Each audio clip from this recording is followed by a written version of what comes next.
హరారేలో team India దుమ్మురేపింది. జింబాబ్వేపై చెలరేగి ఆడింది. తొలి మ్యాచ్లో ఓటమికి బదులు తీర్చుకుంది. అన్ని విభాగాల్లోనూ అదిరిపోయే ఆటతీరుతో కట్టిపడేసింది. 5 మ్యాచ్ల సిరీస్ను 1-1తో సమం చేసింది. సిరీస్ను ఆసక్తికరంగా మార్చేసింది.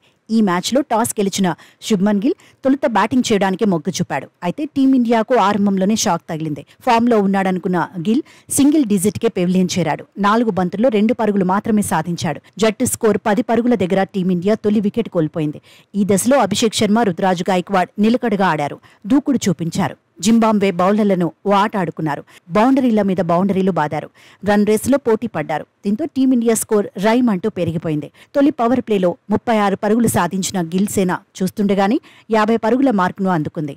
ఓ ఎండ్లో అభిషేక్ శర్మ, మరో ఎండ్లో రుతురాజ్ గైక్వాడ్ అటాక్ చేశారు. జింబాబ్వే బౌలర్లపై ఒత్తిడి పెంచేశారు. జోరు కొనసాగించిన అభిషేక్ శర్మ సెంచరీ పూర్తి చేశాడు. 46 బంతుల్లోని శతకం సాధించాడు. 2 వికెట్కు 137 పరుగులు జోడించాక అభిషేక్ శర్మ పెవిలియన్ చేరాడు. రుతురాజ్ గైక్వాడ్ మాత్రం ఎక్కడా తగ్గలేదు. బ్యాట్తో దడదళ్లాడించేశాడు. మరో ఎండ్లో రింకు సింగ్ కూడా రెచ్చిపాడు. 38 బంతుల్లో రుతురాజ్ గైక్వాడ్ హాఫ్ సెంచరీ సాధించాడు. రింకు సింగ్ అయితే టాప్ గేర్లో దూసుకుపాడు. 6ల వర్షమే కురిపించాడు. దీంతో భారత్ స్కోర్ 200 దాటిపోయింది. 20 ఓవర్లలో టీమిండియా 2 వికెట్లు మాత్రమే కోల్పోయి 234 పరుగులు చేసింది. రుతురాజ్ గైక్వాడ్ 47 బంతుల్లో 77 పరుగులు సాధించాడు.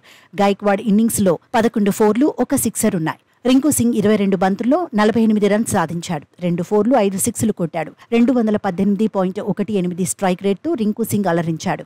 235 పరుగుల టార్గెట్ చేజ్లో జింబాబ్వే నిలవలేకపోయింది. భారత బౌలర్లను సమర్థంగా ఎదుర్కోలేకపోయింది. వరుసగా వికెట్లు కోల్పోయింది. 18.4 ఓవర్లలో 134 పరుగులు మాత్రమే సాధించింది. 100 పరుగుల తేడాతో టీమిండియా ఘన విజయం సాధించింది. ఆవేష్ ఖాన్ 3 ఓవర్లలో 15 పరుగులు మాత్రమే ఇచ్చాడు. 3 వికెట్లు తీశాడు. ముఖేష్ కుమార్ 3.4 ఓవర్లలో 37 పరుగులు ఇచ్చి 3 వికెట్లు దక్కించుకున్నాడు. రవి బిష్నోయ్ 4 ఓవర్లలో 11 పరుగులే ఇచ్చాడు. 2 వికెట్లు తీశాడు. వాషింగ్టన్ సుందర్ 4 ఓవర్లలో 28 పరుగులు ఇచ్చి 1 వికెట్ను ఖాతాలో వేసుకున్నాడు. మొత్తంగా టీమిండియా ఆల్రౌండ్ షోతో కుమ్మేసింది.